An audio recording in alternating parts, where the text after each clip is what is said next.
Welcome to the Swarf Multi-Axis CAM Strategy lecture by Todd Frazee at Sierra College.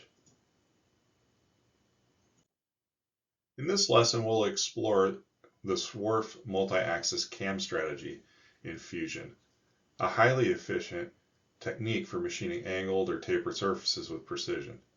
By leveraging the multi-axis capabilities, this strategy can handle complex 3D surfaces and contours with fewer passes, improving machining speed and surface quality. By the end of this lesson, you'll be able to apply Fusion's multi-axis tab to apply the Swarf strategy to machine shapes and 5-axis setups. You'll be able to model in 5-axis CNC applications to industry standards and apply CAM and 5-axis CNC applications to industry standards.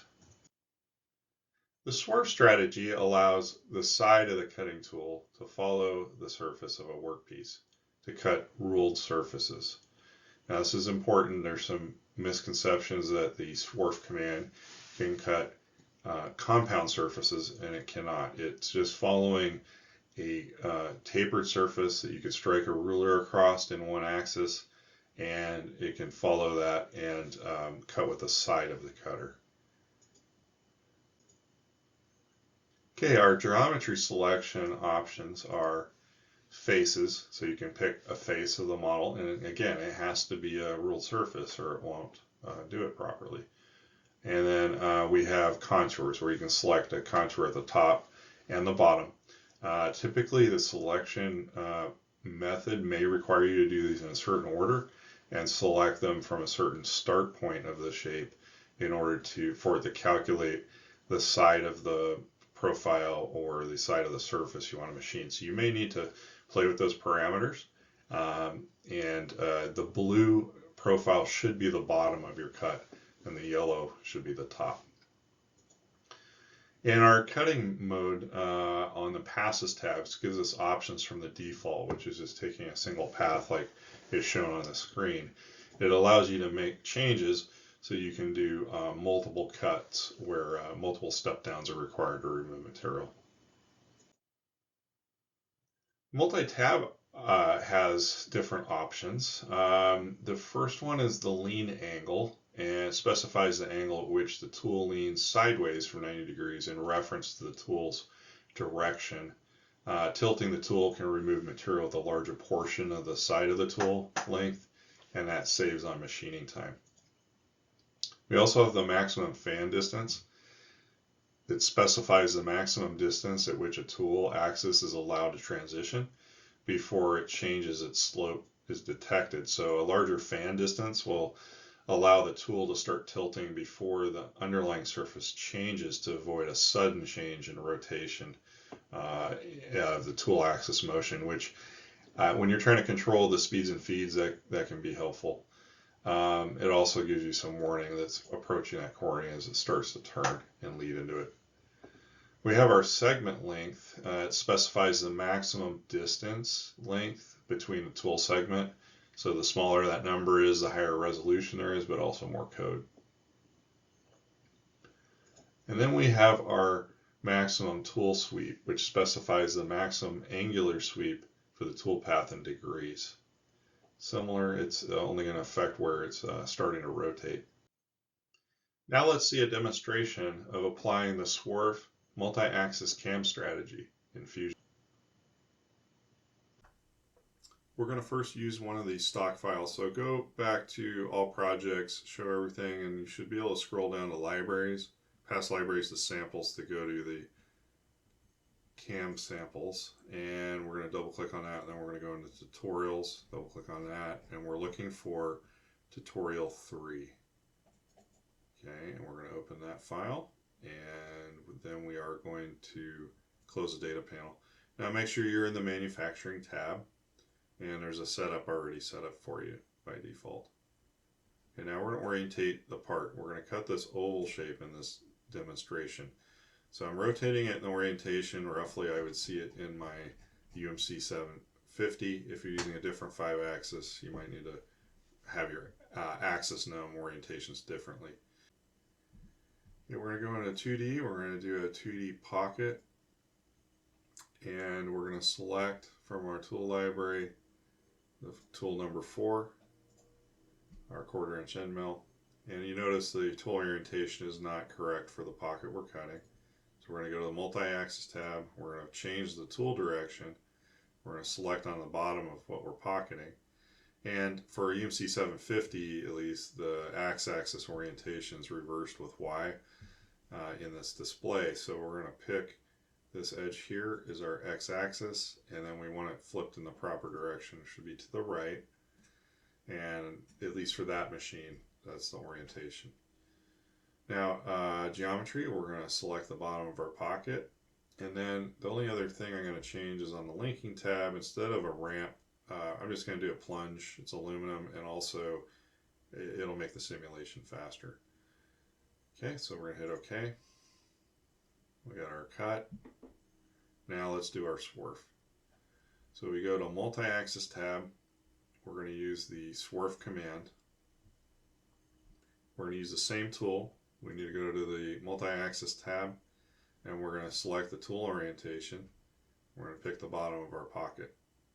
And we have to kind of go through the same routine we did on the other one to get our axis orientation the same.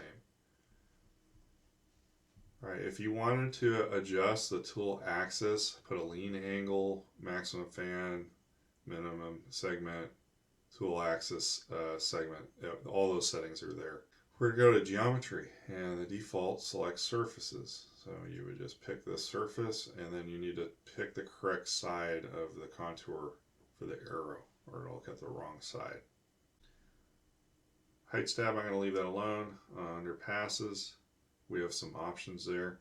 Let's look at the default option, which is to do a single pass cutting mode. Hit OK. And it comes down and it does a single pass to cut this. Okay, so if we were to simulate this,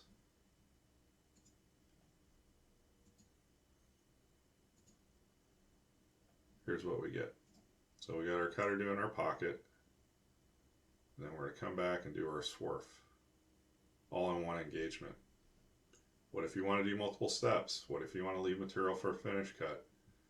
Here's what you can do.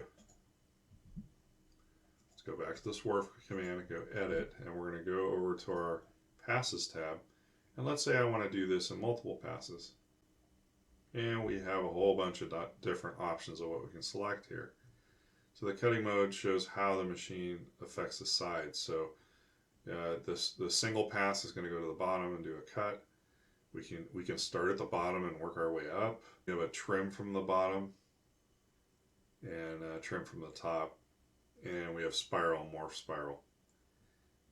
Okay, so I'm just going to use from the top, assuming we want to machine from the top down to remove material.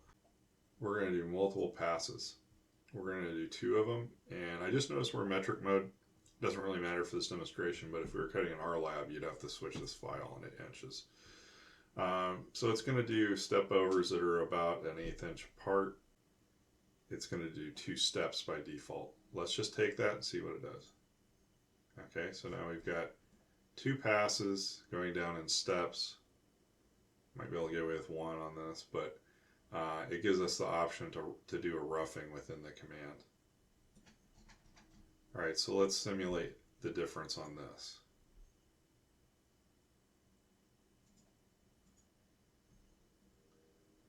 So we come in and do our pocket, and now we're going to come around and we're going to do multiple passes, and it looks like in this instance it's cutting quite a bit of air before it's actually cutting the part. So you would want to change your parameters to be appropriate. So on our first step, it's starting to engage right about now. Now it's going to make its second start.